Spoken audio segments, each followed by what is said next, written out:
Oh look, it's Proton Pulse. Whee!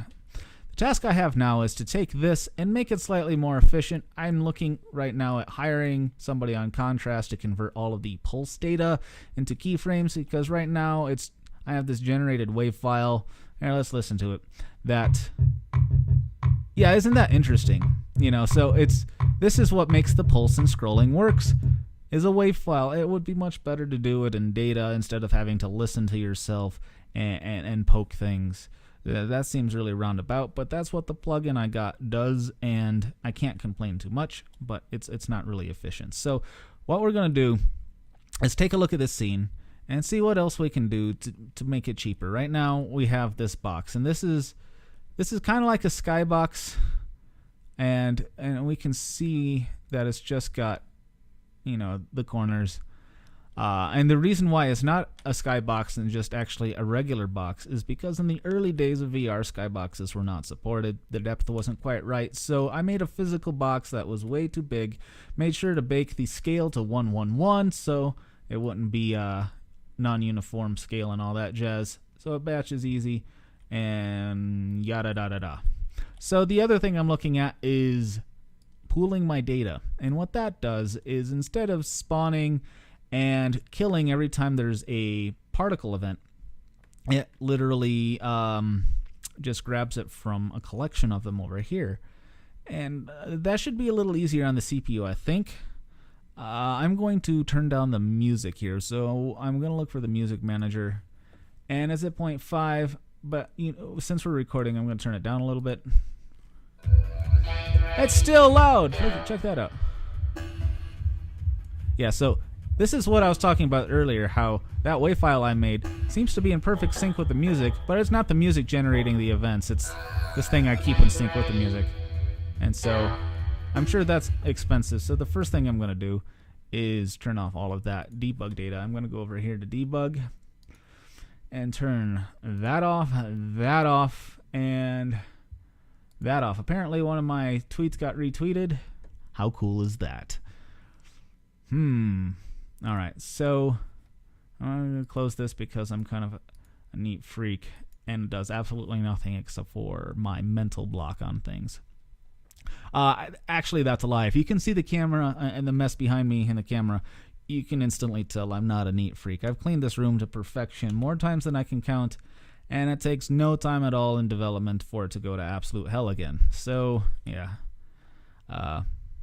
My files and my folders aren't much better. If you could see the screen literally above this one, it's a wall of icons, and I'm not proud of it. I'm gonna go seek help, I'm sure, and we'll just move that up here so I can look at the profile data on the other side. I have three displays here. There's one which is my main display. That's where the mouse is right now. To my right, it's a 4K screen that handles all of my animation data and profile data. Now, I'm cramming as much animation stuff as I can in my title Vanguard V, and so having that much extra resolution has been very, very helpful. And above me is general purpose, so that's where I put my preview, my game display, or I mirror my head-mounted display so I can see without having to put it on every single time I need to use it. So let's get to it. So let's take a look at this scene. And what we're looking for is anything that might be inefficient. And really, so you may have noticed a jump there. It's because I assigned the capture disk to the wrong drive, and I ran out of space. I mean, it makes sense. It's solid state on that drive, and it has no business capturing video of this size. So let's go back into Unity here. Well, bam! Alright, so this is a very simple scene. I mean, what we see here looks a little crazy with all these green lines, but that's various types of collision. And so anything we can do to make it cheaper, the better. Let's take a look at this collision right here. Now, I instantly see a problem. Now, there's a collider here, but there's no rigid body attached to it. Now, you don't want a collider without a rigid body. It sends it through a completely different system. So what we're going to do is select all of that and add component and go rigid body. Now, we don't want these things using gravity. We're just going to uncheck that and go to kinematic, and that fixes that. But we're going to want to do it to, say, you know, all of them. It's kind of embarrassing and that I'm using planes in this way. This is not how you should be doing it. You should make some nice collision that makes sense. This was quite literally my first project, and I was more interested in getting the game out than I was optimization. So this is me again being somewhat lazy in between, but at least I can free up some cycles here or there. Let's take a look at the floor. Now, it looks like that has a thing as well. So I'm going to go ahead and put rigid body. Can't add the same. Oh, it looks like it's already here. See, I'm Mr. Pay Attention. Okay, so his kinematic is on all of those. Let's go ahead and look at the left, and it's also got rigid body. Let's look at the ceiling. Rigid body, excellent. Back wall. Bingo, bingo. It looks like I just missed a few things here. No big deal. Spaceball trigger. Now, these particular objects are a fail-safe, and what they do is if the ball somehow escapes the level, these boxes go, hey, wait a minute. The ball's not supposed to escape the level, so it takes the ball or whatever it hits and sticks it right back in the middle. In this case, if the ball escapes, it puts it right back in, resets the velocity, and hopefully the player didn't notice too much. But I'd rather the game continue playing and have a glitch than say the ball go away and never come back. It's like that dog that just escaped, and yeah, you found it in the neighbor having a much happier life.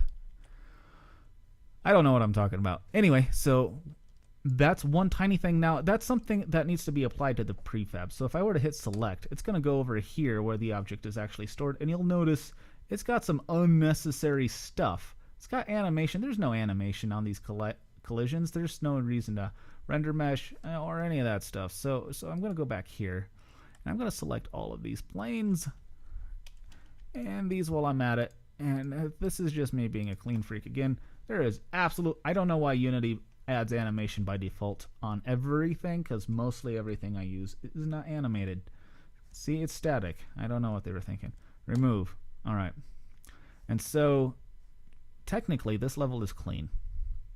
And what I mean by that is I didn't make any weird modifications that wouldn't be used in any other levels. So I can go ahead and select these guys. And, while I'm in here, I'm going to go ahead and get rid of mesh render. There's no reason to be rendering to have that little bit there when there's no mesh to render anyway. This stuff is all invisible. So let's go ahead and get rid of the left and right to bring this back. Remove component. Excellent. All right.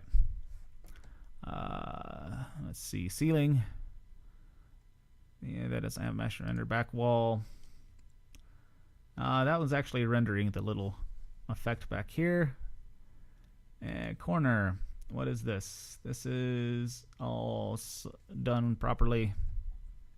I'm just giving it a quick once over because what I'm going to do is take this and apply it to the prefab. Now, every single level that has this hexagon layout has those changes automatically populated. The score and things are done separately. This level right here, if we were to select it and turn it off, this is everything that's not used in the level. So from the skybox effects, the level layout, the paddle, player, elements, things like that. However, I use this level quite a bit because it's pretty straightforward. And I would certainly like those optimizations to be populated in everything that has this level already. So, I mean, that's one small thing for optimization, but let's see what else we can find while we're in here. Now, this is a mobile build of Proton. I'm aiming for cell phones in this case, for cardboard and what have.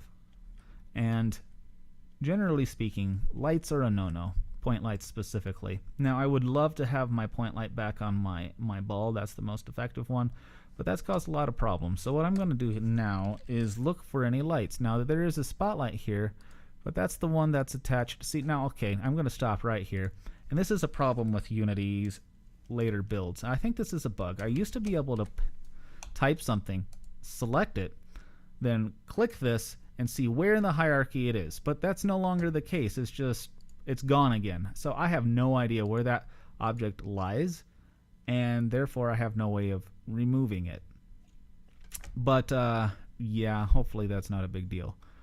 Looks like we have a GPU warning here.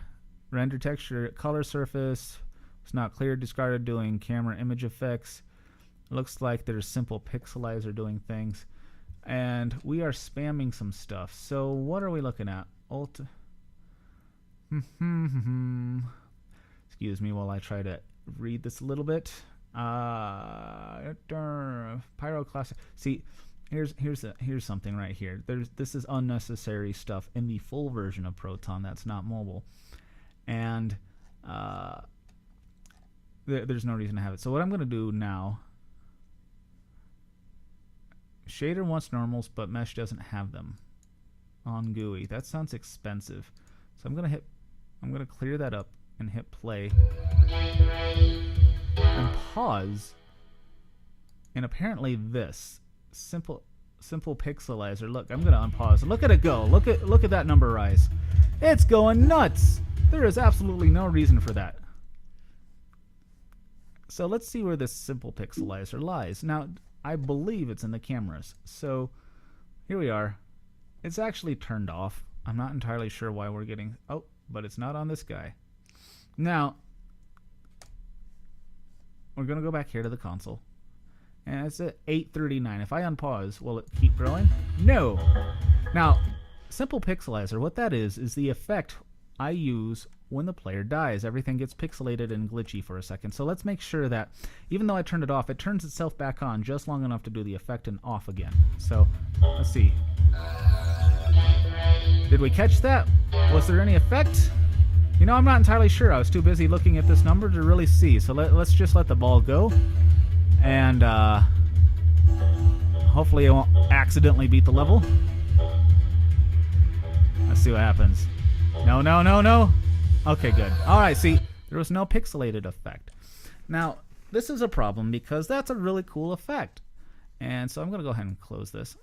Alright, so we have... I'm going to go ahead and clear this. And we're going to look here. And so, simple pixelizer is on camera left and camera right. Now, what we want to do is whenever the player takes damage is to re-enable this. What's the best way to do that? So right now you saw that effect with the squares moving forward. You know what? We could always just attempt to fix the underlying problem. But honestly, that's a little beyond me. I say that because sleep deprivation, and I don't really understand the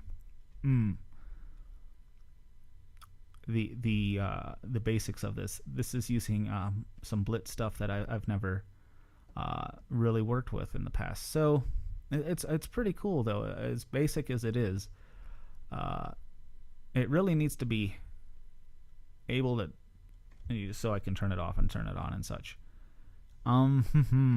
So you'll have to excuse me reading the code back is a little boring, I admit, but it's necessary more often than not to be able to reverse what somebody else wrote. So what's going on is it's rendering texture buffer equals we're making a temporary render texture buffer, which equals the width and the height of the source. So I'm guessing the screen. And then we're using a filter mode, which is point, so that means it's not bilinear, it's point, everything's all squarey. And then we're going to blit the source buffer, and which is this, and then blit, and then we take that buffer and take it to the destination, which is whatever number we feed into pixelize. And then we spit that back out again. So we take the source, we pixelize it, and then we spit it out to the screen. And that's when we get the pixelation effect. Now, I'm not entirely sure if this is something I can visualize just in editor, so I'm going to set this to 1. I'm going to hit play, just so I can show you what this does. Alright. And I need to go back to the game camera. And you can see here on the left, this is the effect. Now, whenever I get below a certain value, things really go crazy. It says division by 0. And for anybody who's been playing Proton Pulse recently, they'll notice that when you run out of lives, excuse me, when you run out of lives, the game gets stuck. It's in the slow motion pixelated state. That's because I hit this error, division by 0, and the game just freaks out. So my apologies for that. This is actually something very new, and ultimately I'd like for it to not be an issue whatsoever. Now, if you look very closely, there's some artifacts going on when I turn this on and off. So the optimal thing is to have this off only until necessary. So, wow, that was a neat effect, wasn't it? So, put it to 0. Whoa, everything's all crazy, but we don't want that. So, yeah, what I'm gonna do is think about this for a minute, and a lot of game development is literally solving the puzzle up here before over here. You do a lot of prototyping, but you have to think about your approach. So what I need to do right now is whenever the player takes damage, to go talk to these cameras, turn on the simple pixelizer, do the effect, and then come back and turn it off. Alternatively, these things are already being triggered, so we can leave the script on, and in this script have nothing happen until I want it to, and that's probably the best approach. So I'm going to think about that for a second. I'm going to stop recording, and I'll be right back. Alright, I gave it a lot of thought, and so it seems kind of silly for this to constantly be doing things all the time. So I'm going to go to the camera, select it, so we select the prefab, and disable that. I'm going to go to the other camera, select the prefab, and disable that too. Now you might be hearing some meowing in the background. That is my sanity cat. In game development, you're constantly in front of a screen, and it's good to have something every now and then interrupt what you're doing. Her name is Roro. She has one green eye and one blue eye, and I kid you not, 3 thumbs for her front paws. She's got an insane amount of appendages, and she could grab a pencil like we can. So she's got 14 digits on the front, and she's got an extra for each back as well. She's my little mutant kitty, and I couldn't do this without her. So right now she's just hanging out at the base of the desk, and I'm going to continue. So I've disabled these, and I've modified the script over here. So all it does is when it goes to pixelate the camera, it first turns on the script, does its thing, and then when it's done, it cleans up. It turns it off. So that's here, right here. When it's done, first it checks to see if it's done looping. Yes, it's done looping. Turns it off. Like I said at the beginning, first thing it does is turns it on. Bingo, bam, done. Let's give it a run, shall we? I'm going to hit play, and let's watch the ball go past the paddle. By the way, most of the sounds in this song are actually from a real Commodore 64 sound chip. The others are from a Nintendo as well. Oh, look at it glitch. And look, it's turned back off again. Let's watch that one more time. So right now, the script is turned off.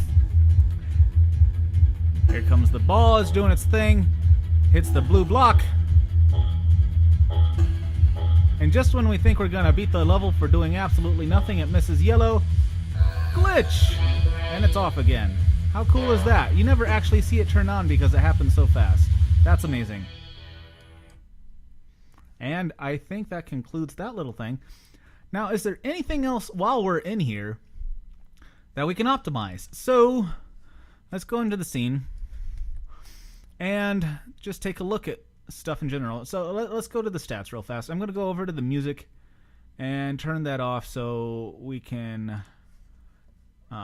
work a little more efficiently. I'm going to put this back at its default value. It seemed kind of silly to just turn it down when I can just turn it off. I mean, I like listening to it, but you know, when you're in development, it's good to keep some level of sanity. So right now we're at 3 to 4 milliseconds on the main thread, and the renderer is practically doing nothing. So what this tells me is that most of what we're doing is on the CPU side and not the graphics processor. So let's see if we can figure out what's causing it. If you recall, it was from 3.3 to 4. I am going to turn off the Material Effects Manager, which does all the pulsing, and the Music Manager, and this should get rid of all the effects. Let's see how much that helps.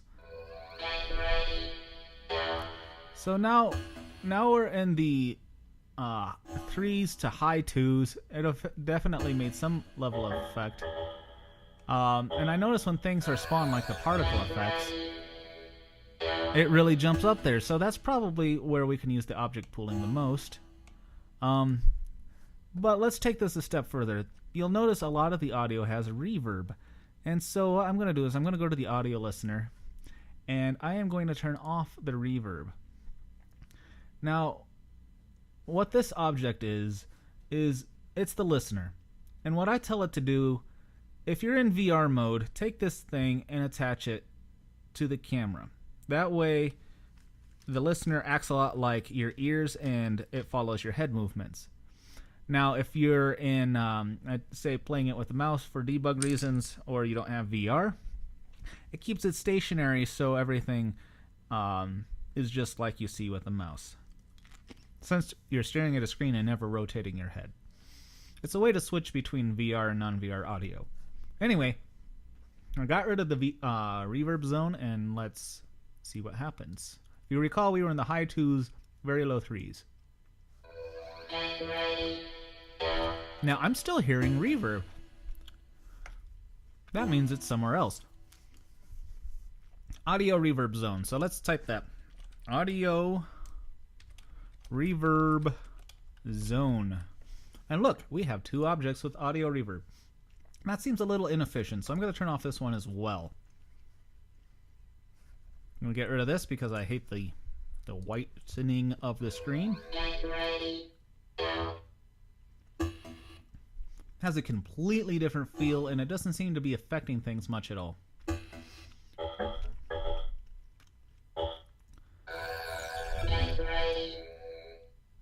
Doesn't sound nearly as nice either. So I'm going to go ahead and leave the reverb off on the main audio. There's no reason to have it twice, but I'm going to turn that back on.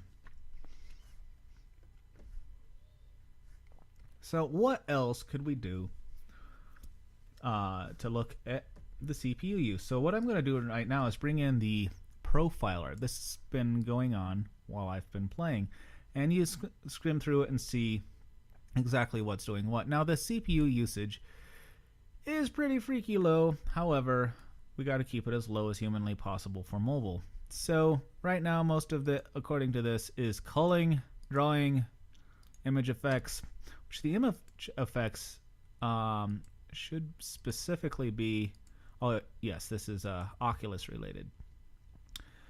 Let's scroll down.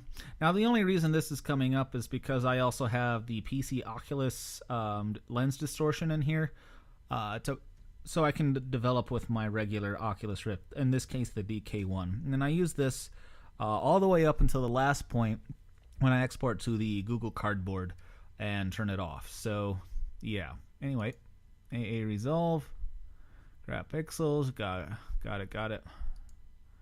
Mono behavior on mouse, send mouse events, which this is funny because we're not really using a mouse at all. So I find that intriguing that it would eat up as much as 2.3%. I'll look into that later.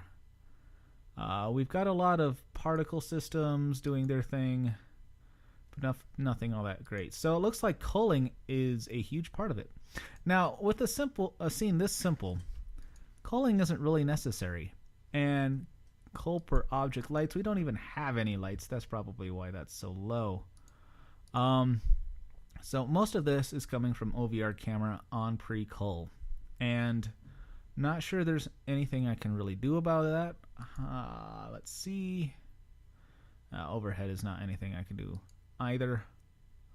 Render transparent geometry. Now I imagine that's a big chunk of it because there is a lot of transparent geometry. And that's one of those things that really no matter what system you're on, PlayStation 4 or Super Nintendo. Transparencies get expensive, especially when they're overlapping, and this game certainly has that. As you can see, the paddle is transparent. This is something that's necessary so you can see through it, otherwise people would get quite mad. And then there's this object behind it. Now, this isn't the only transparent object this will come in contact with. It just is in this scene.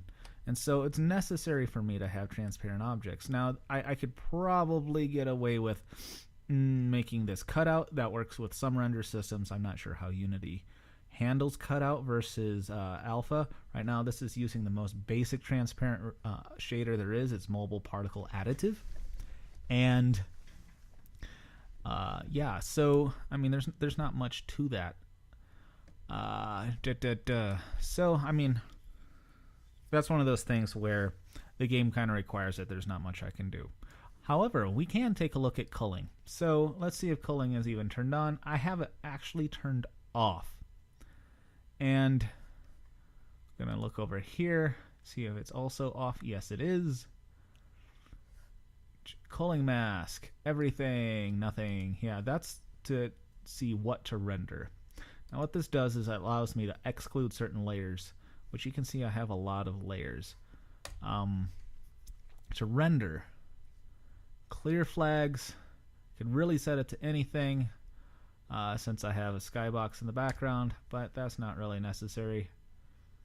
I'm not seeing anything odd here. I'm going to check the camera controller root and see if I find anything here that is out of place. So use camera texture, time warp. I don't have time warp turned on. That's interesting. I was quite sure I did. Let's turn that off and see if it turns itself back on. Sometimes that happens. It does not. So I'm going to turn that on. Time warp is kind of handy. Let's make sure this is using everything it needs to for time warp. Geez. Use camera texture, chromatic. Yeah, well, I'm going to leave that sucker on. I'm going to select the prefab and make that adjustment as well. Call in pre-render. Enable position. Yeah, so I'm not really sure what all of these do. I'd have to look into it again. But I should be good. So sorry if this seems a little boring here. Just gotta make sure I've got everything I can done. So what we're gonna do now is, you know what? I think VR has solved the skybox issue at this point, so it's entirely possible that I could just make a skybox instead of a giant piece of geometry. But before I do that, let's take a look at the stats. Now, I use the stats a lot, and it's probably not a good idea to rely on it so much. But we're at 2.8 to 3.2, 3.5 every now and then. All right, so the first thing I'm going to do is go to this fake sky cube that I've made. I'm gonna go over here to game, and you can see the stats here. It's 68 draw calls, 3.1 milliseconds, and I'm not really having a rendering issue, but let's go ahead and see what happens when I turn that off. Now you can see the background just kind of goes away, and yeah, this kind of messes with batching a little bit when you do it in real time, but 0.8, round 3, 0.7, below 3. So, you know, it's not one of those things you can really predict, although this main thread might be going down because of the blocks. Now, let's look at this again.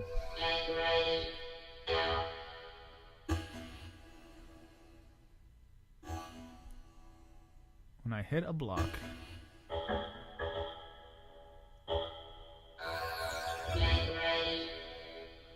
now there are less blocks in the scene, and the average number is lower. This tells me something. This tells me that it's entirely possible that there's something up with the blocks. And now let's go over to scene mode, and let's take a look at their collision. So we've got rigid body, good, and we've got the mesh filter. We've got Gib points on collide twice.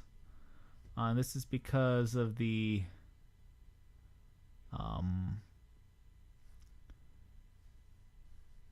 two different tags that I need to use. So I'm going to go ahead and minimize these. We got the mesh renderer. Great, good, dandy. Box collider. Doesn't get more simple than that. Now we are using a non-uniform scale, and unfortunately this is not something I can avoid due to the diverseness of the game itself as far as how the blocks are used. So we're just gonna ignore that for now. So let's just assume the block is not a big deal, and really the rendering is not anything. So look at this. This is a collision paddle point, and this was my answer to cheap ray casting. Anybody who sees this is gonna laugh. While I was still discovering Unity, so there's absolutely no reason to have that there. So I'm gonna go in here and see, this is my paddle follow object. That's important, but we do not need these, especially since there's no mouse in this version. Believe it or not, that's completely unnecessary. Now, but while I'm in there, let's take a look at this. So there was at least a rigid body kinematic box collider trigger. Yep. All right, so I'm taking that stuff out. It's not necessary. Why leave it in?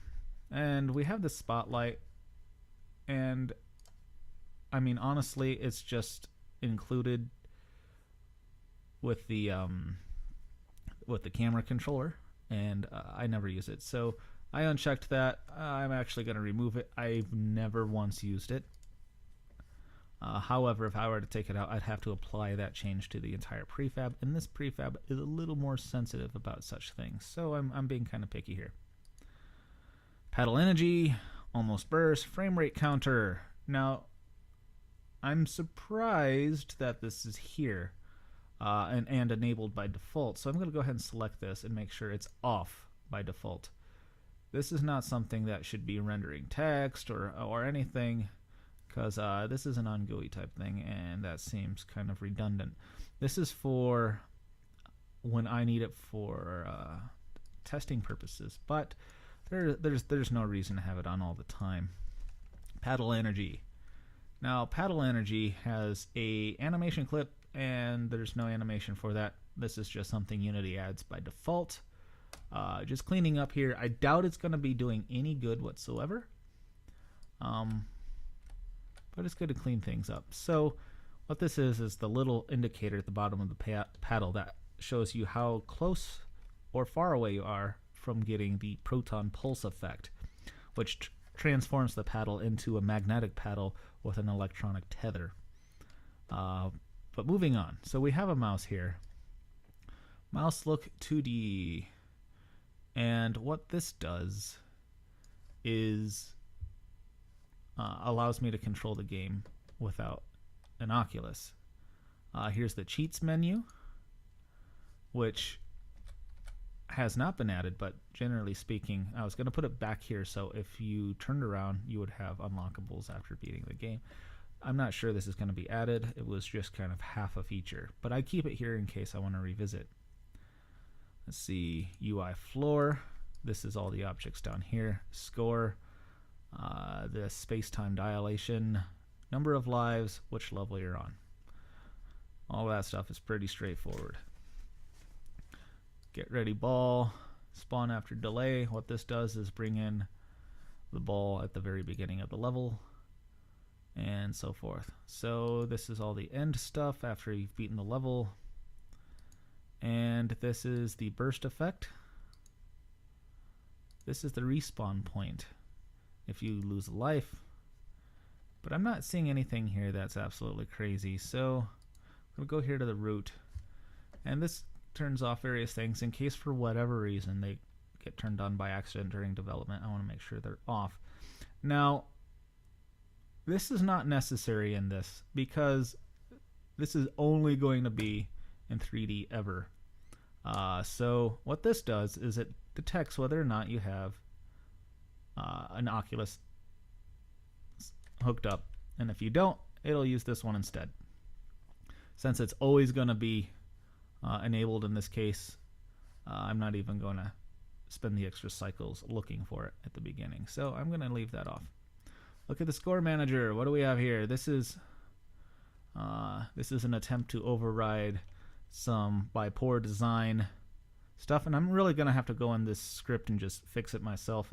I've been too lazy and just using a crazy value, but what this does is it's the update speed for the score. I want to make sure it's done by the time you go to the next level, because when you're in the next level and your points are still going up, it looks like you're getting points for no reason. Big argument over this, but I have yet to see another game that follows the other mentality. I'd rather go with something that's a little more clear moving along. So anyway, enough complaining about that. Bonus manager and time manager. Bonus time. So this is you get extra points if you finish a level under that. Here we have our blocks. We already looked at those. This is the route for them, so I can easily move them. I'm going to be turning these guys back on. So let's go to the music manager. And we're going to have the audio still muted for the music, but I want to make sure the special effects aren't eating too much. Because we can automatically see right now that we're in the mid-3s.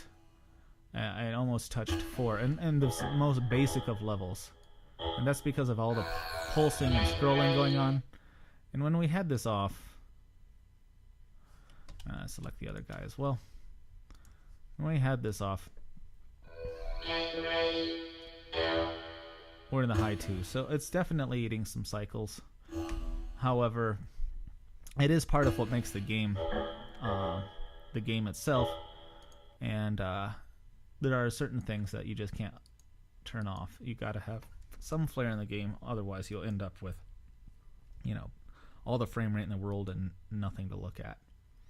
It's always a trade-off. So, I mean, this is looking pretty optimized. All I did was make sure that the camera pixelize script is off and only on when necessary. I also, in the past, changed this to something that's cheaper for mobile. And there wasn't much else. I mean, I also set the physics for the side collision to have rigid body instead of just collide. Now, I'm not entirely sure why that's such a big deal, but when I looked it up online, Unity made it very clear if you have any box collision or any colliders, to make sure to include rigid body. And so, I'm sure they know more about the engine than I do. So let's go ahead and call it there and see how it runs. I hope you've enjoyed this stimulating optimization blind pass, and I'll let you know how it goes in a future post. Greetings and welcome to the Vanguard Vlog. As a subscriber, you get a behind-the-scenes look at game development as it happens. Here on the main page for the Vanguard V, you can see various ways to help fund this title, and we hope to get it out real soon. With your contribution, I know we can make it, so thank you.